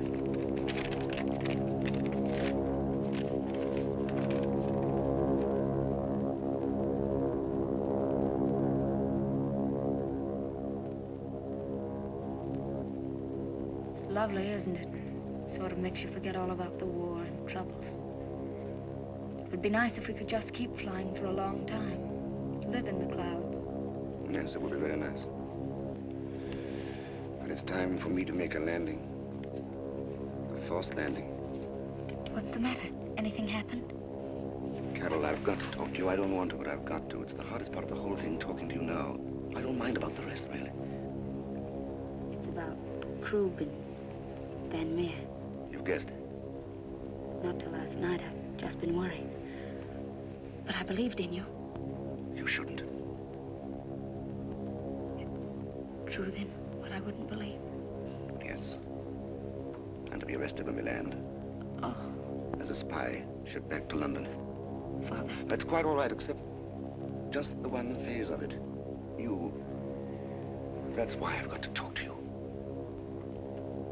I should like you to think of me a little from my own point of view. It might help you afterwards.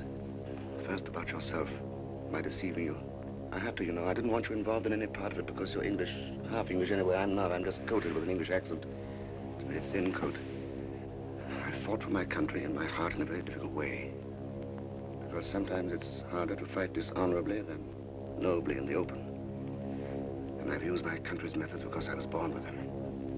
I don't intend making this sort of plea to the court-martial. I'm making it only to my daughter, whom I've loved dearly, and before whom I feel a little ashamed.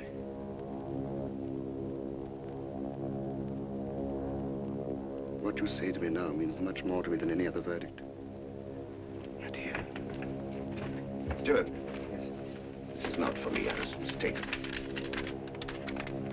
Listen, I'm not going to sit here for another 14 hours and play hide and seek with her. I'm going to talk to her and have it over with.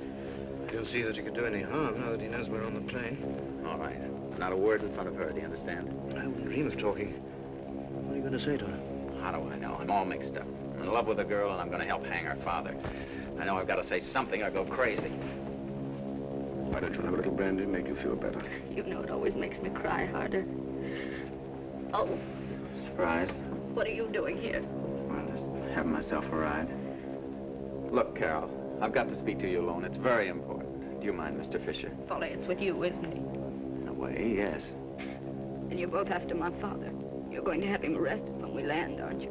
I don't know what you're talking about. I never arrested anyone in my life. That's a lie. You've been following him from the beginning. That's why you wanted me out of the way yesterday at the inn. Pretended you loved me, tried to keep me overnight so you could... So it's a lie, that's all. Everything you've ever said to me have been lies. Hello, quite a reunion, isn't it? You too? Please, dear. Why don't you stay and have a drink, Scott? I'll be back in a moment. Where are you going? Well, just to stretch my legs. By the way, I read that wireless you received was given me by mistake. Oh, that's all right, sir. You're not going unless I go with you. I know you both think my father's a traitor and a renegade. Well, he isn't. Not to me. Thanks. It's a minority report, but very welcome. Look, Carol, I've got nothing to do with spies or anything. I'm just a reporter, and I came here after a story. I'm sorry I ever heard of Van Meer, and I'd blow up the Globe and cut Mr. Power's throat rather than to do anything to harm you. What is it? They've gone crazy. What do they think they're doing? Who are they? What is it? Call Butler. Tell them they're being attacked. Hello! Hello! Sorry about this, Folliot. I assure you it has nothing to do with me. We're coming down. You're the most amazing, cool-headed woman I've ever seen. Make Father wear this. Right. Here you are. Put these on. They're changing. Can you come out, sir? They're all going nuts in there. All right, Stokes, I'll be out immediately. Yes, sir. What the devil am I going to say, Stanley? This isn't like bad weather. Tell them it's a mistake. That is target practice. Oh, I don't know. I know it's foolish for me to ask you to be calm, but we're doing the best we can.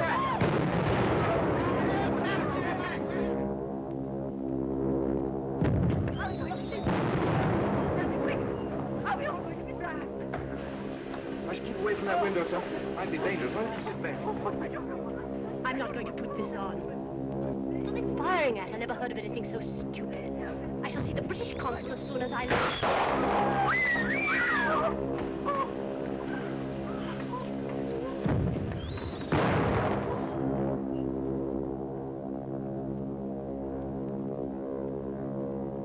She's gone.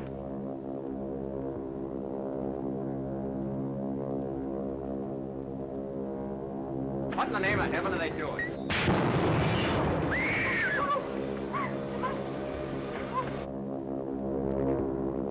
Quick, switch off the gas. You've got the other port motor. Better cut up the other starboard motor. Cut down on two. Right. It's a German, the Von Scheer. She says she's sorry, but she thought we were Obama. She's steaming to our rescue straight away. Look out, the wings go off. Let me get out. Come away from that door. We're crazy to stay here. When she hits the water, the tail's going to be the best place. You're right. Come on, let's get back there. Come on.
rocket train on here. She's going under. Quick, under the wing.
Don't let him on, you fools, or we shall all put to him.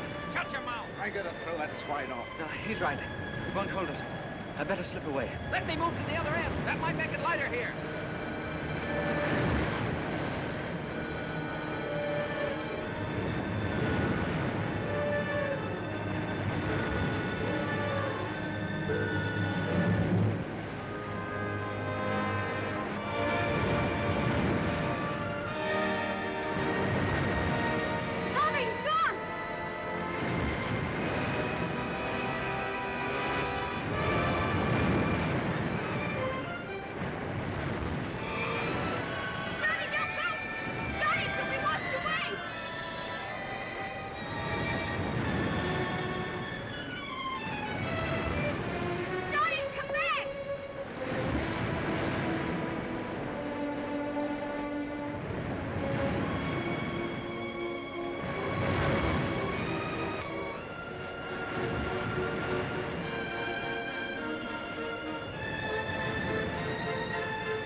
It must be the enemy coming to pick us up. Is it the enemy? We're all right. She's American. American ship Mohican picked us all up, taking us back to London. No, I can't tell you what happened. We're not allowed to give out anything. I'll wire you from London in a couple of days. Bye, Franklin. I say, this is a bit awkward, Haverstock. I've just been having a dirty row with the captain. The fellow insists on acting the true blue neutral. Enemy waters, he says, not a line to the press from his silly ship. Can't send out any stories, huh? Oh, we're going to use the wireless telephone for private messages. Hello, Aunt Effie. Safe aboard the Mohican. Feeling tip-top. I ask you, Haverstock, 2 days before we get to London, we get scooped on our own story. Why don't you have a crack at Brass Buttons? No, what's the use? Even if he says okay, what good will it do me? My hands are tied. What are you talking about? Carol. Oh. I came 4,000 miles to get a story. I get shot at like a duck in a shooting gallery. I get pushed off buildings. I get the story, and then I gotta shut up. What are you grinning at? I'm sincere. I'm not gonna throw her father up for grabs. I don't care how he lived. He died like a hero to save her and the rest of us. I guess I'm talking through my hat. Anyway, the whole point of it is he was her father. And I'm not gonna play Judas to the only girl I ever... I'm glad you said that. Very glad. Are you all dry and everything? You all right? I'm all right. Johnny, I want you to send it the whole story. No, we'll talk about that later. No, please. I don't want you to feel that way about it. You can't help me by protecting my father. Listen, I'm in love with you. I can't hit you over the head with a scandal for a wedding present. Johnny, my father fought for his country his way. It wasn't a straight way, but it was a hard way. And I've got to fight for my country a hard way. Okay. If that's the way you feel about it. I guess that's for me. I put in a call to my uncle, Uncle Powers. Hello? Hello? Johnny Jones on the wire. He's calling from the Mohican. What the deuce is he doing there? Wait a minute. Johnny wouldn't call up if it wasn't a story. Listen, tell him to hold the presses. Send Bradley in here. Tell him we're breaking up page 1. Hello? Hello, Mr. Powers. This is Johnny Jones. Easy, old boy. Here comes the captain. Mr. Powers, keep your ear glued to this phone. And don't hang up.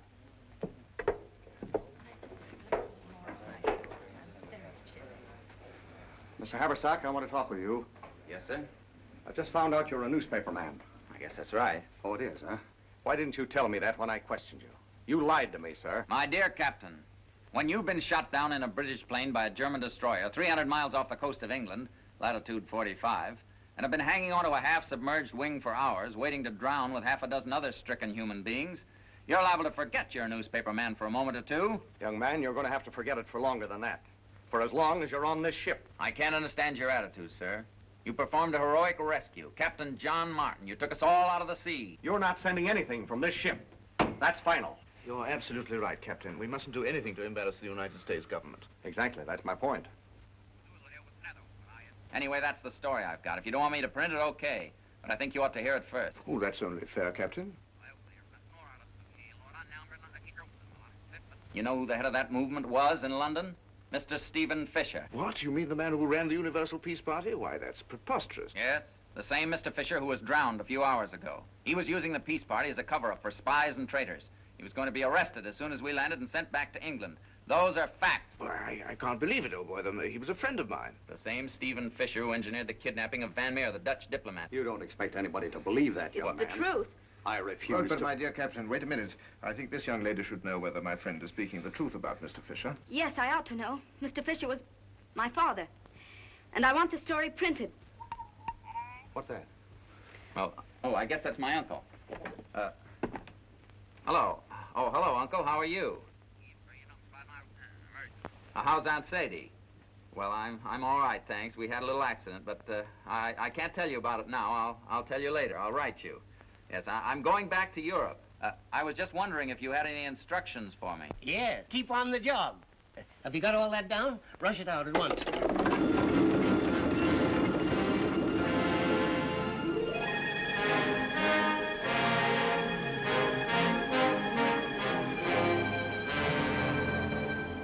This is London.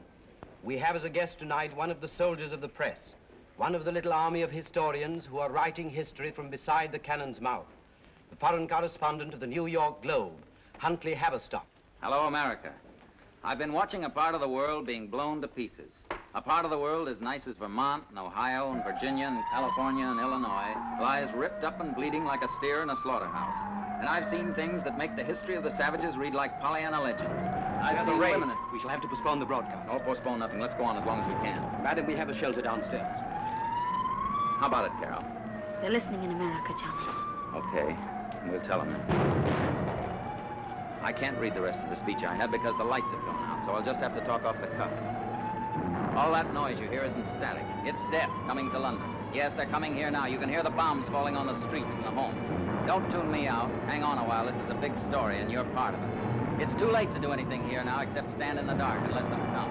It's as if the lights were all out everywhere, except in America. Keep those lights burning there. Cover them with steel. Ring them with guns. Build a canopy of battleships and bombing planes around them.